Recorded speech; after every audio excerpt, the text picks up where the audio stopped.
Hi, my name is Lisa Robyn and I'm the founder of Grip Corporate Coaching. Next week, I'm going away for a few days, much needed rest. Only local, off on a staycation in the UK. However, I'm so excited about it to be able to get away, to change my scenery and get out of this bubble that I've been living in, like I'm sure many of you have for the last 5 months. It's really caused me to think about the importance of taking a break, of getting some rest. I don't know about you, but when things get challenging for me, I tend to get my head down, work harder, be busier. And I think in many ways it's a distraction technique to try and keep myself preoccupied and to avoid thinking about the true issue at hand and therefore how I address it. In those circumstances, what tends to happen is I keep going until essentially I can't anymore and I reach a form of burnout. I think this is a symptom that many of you will recognise. I think it's a symptom of us as a society, especially in the UK.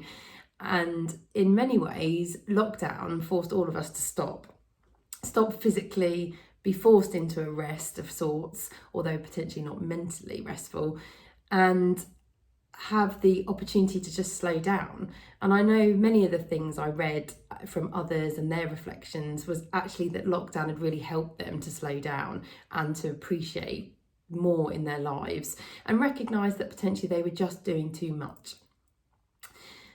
So next week, as I said, I'm off only locally just for a few days, and it's going to be a great opportunity for me to do very little and to rest and recover. And I think it's so important to recognise the importance of breaks. Potentially not big breaks like holidays in your work schedule, but even how you incorporate breaks into your working week. I had an incredible manager many years ago who encouraged me to take breaks regularly and stressed how critical they were for me in my career if I recognised that and utilised the breaks effectively. And essentially what he enabled me to realise was I had a responsibility to not just myself, but all those that I managed and led to take a break. Because taking breaks regularly enabled me to stop and to create space for thinking. And therefore, through gaining space through thinking, actually the thinking gave me different perspective, gave me clarity, and enabled me on many occasions to stop and realise that actually the direction I was taking my team wasn't really the right one, and there was a more effective approach, or even a better, more value-adding objective to strive for.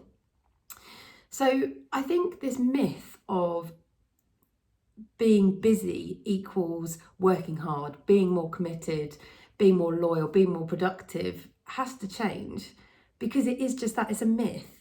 And actually those managers who I see working that hard and not valuing breaks, not valuing themselves and their own care enough, are those who I feel are not as effective as they could be.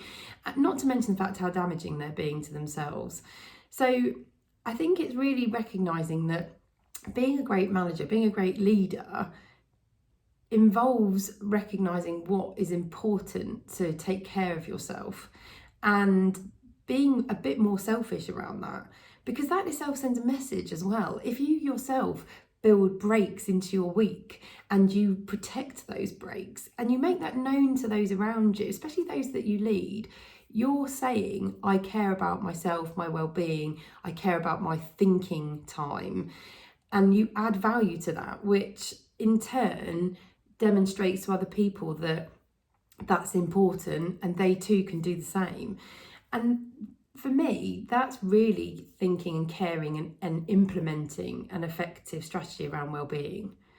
Because I do think we talk about well-being in the workplace an awful lot, but I don't think we actually administer the right structure, the right resources, or even the right access to the right processes to actually be able to really truly care about well-being.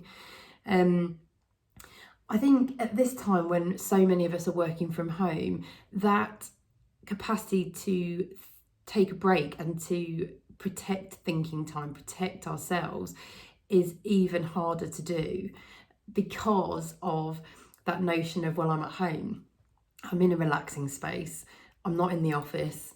And I think in many ways that real need to want to demonstrate that while we're working from home, we're being productive. But I think it's being careful to recognise that actually that doesn't mean just working all hours. I know many people are working from early in the morning till really late at night because they can, because the laptop is there, because the work is there, and actually taking fewer breaks now than ever. So I think it's recognising that working from home, there's going to be a requirement to even be stricter around taking breaks, and it's totally possible. I think ways in which that can be done, I know things that helped for me was actually putting breaks into my diary on a daily basis or weekly if it was a particularly busy week. So actually saying this half an hour I'm having a break, this hour I'm having a break, and not necessarily dedicating that to making a cup of tea or going and getting some food, but actually just saying this hour I'm not going to respond to emails, I'm not going to answer phone calls, I'm going to dedicate this hour to do some reflection, to do some planning, to do some thinking. And I found that hugely invaluable.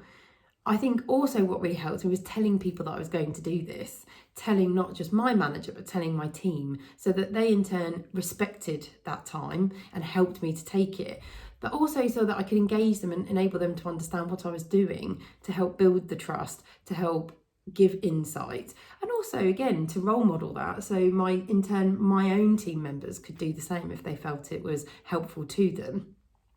I think working from home, it's important to recognise actually change the environment still. So go out for a walk, go to a coffee shop now that they're open. Take yourself away from the home environment so that you're differentiating between working and resting.